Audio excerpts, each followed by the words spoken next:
2007 সালের 17 মার্চ জ্যামাইকার সাবিনা পার্কে সেদিন শুধু পাকিস্তানের বিশ্বকাপ স্বপ্নে ধূলিসাৎ হয়নি, বরং 22 গজের ইতিহাসে এক দীর্ঘস্থায়ী বিষণ্ণতার বীজ বপন করা হয়েছিল। প্রতিপক্ষ যখন আয়ারল্যান্ডের মতো আনকরা এক দল, তখন পরাজয়টা কেবল একটি পরিসংখ্যান ছিল না, ছিল এক অসহ্য লজ্জা। সেই লজ্জার ভার কাঁধে নিয়ে শেষবারের মতো মাঠ ছেড়েছিলেন এমন একজন মানুষ যার মস্তিষ্ক ক্রিকেটীয় ব্যাকরণকে দিয়েছিল আধুনিক রূপ। তিনি বব উলমার। তবে সেই শেষবার শব্দটাতেই লুকিয়ে আছে এক আকাশ পরিমাণ রহস্য। ম্যাচ শেষে দুঃখ ভারাক্রান্ত মন নিয়ে কিংস্টনের জ্যামাইকা পেগাসাস হোটেলের 12 তলায় 374 নম্বর কক্ষে যান বব। ওভালের বল টেম্পারিং কেলেঙ্কারি থেকে শুরু করে ডোপ কেলেঙ্কারির ঝড়, সবকিছু থেকে আগলে রাখা প্রিয় দলটির এমন পতনে স্বাভাবিকভাবেই ভীষণ বিষণ্ণ ছিলেন তিনি। পরদিন 18 মার্চ রবিবার হোটেলের পরিচ্ছন্নতা কর্মী বার্নিস রবিনসন যখন দরজায় কড়া নাড়লেন, ভেতর থেকে কোনো সাড়া শব্দ মিলল না। দরজা ঠেলে ভেতরে প্রবেশ করতেই যেন জগৎ স্তব্ধ হয়ে যায়। বাথরুমের হিমশীতল মেঝেতে পড়ে আছেন এক মহিরুহ, বিবস্ত্র দেহ, ঠোঁটের কোণে রক্তের রেখা আর চারদিকে ছড়িয়ে আছে বমির দাগ। সে যেন এক বিভীষিকাময় ক্যানভাস।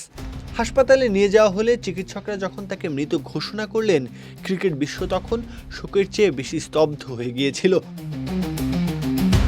প্রথমে ভাবা হয়েছিল প্রবল মানসিক চাপ আর ডায়াবেটিসের ভার সইতে না পেরে হৃদযন্ত্র হয়তো তার ছন্দ হারিয়েছে। কিন্তু 4 দিন পর জামাইকান পুলিশের ডেপুটি কমিশনার মার্ক সিলস যখন ঘোষণা করলেন উলমারকে শ্বাসরোধ করে হত্যা করা হয়েছে, তখন ক্রিকেট বিশ্বের ভিত কেঁপে উঠেছিল। গুঞ্জন আর ষড়যন্ত্রের ডালপালা মেলতে সময় লাগেনি। ম্যাচ ফিক্সিং মাফিয়াদের কালো হাত, কোনো উন্মত্ত ভক্তের আক্রোশ, নাকি কোনো অপ্রিয় সত্য প্রকাশের আগেই তাকে স্তব্ধ করে দেওয়া নানা প্রশ্নে বিদ্ধ হতে থাকলো বাতাস। পাকিস্তান দলের খেলোয়াড়দের অপরাধীর মতো কাঠগড়ায় দাঁড় করানো হলো, কেড়ে নেওয়া হলো তাদের পাসপোর্ট।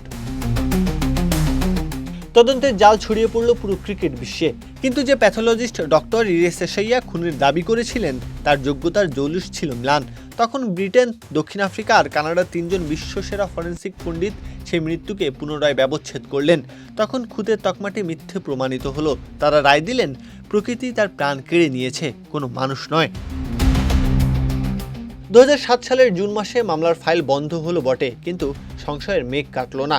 নভেম্বর মাসের দীর্ঘ 26 দিনের আদালত যেন ছিল এক মনস্তাত্ত্বিক কুরুক্ষেত্র। শেষ পর্যন্ত জুরিরা যে রায় দিলেন তা সন্তুষ্টি দিতে পারল না কাউকেই। সেই অমীমাংসিত রায় আজও ঝুলে আছে ইতিহাসের পাতায়। তারা বলতে পারেন না এটি খুন, আবার নিশ্চিত করতে পারলেন না এটা স্বাভাবিক মৃত্যু। প্রত্যহ কাব্য, খেলা 71।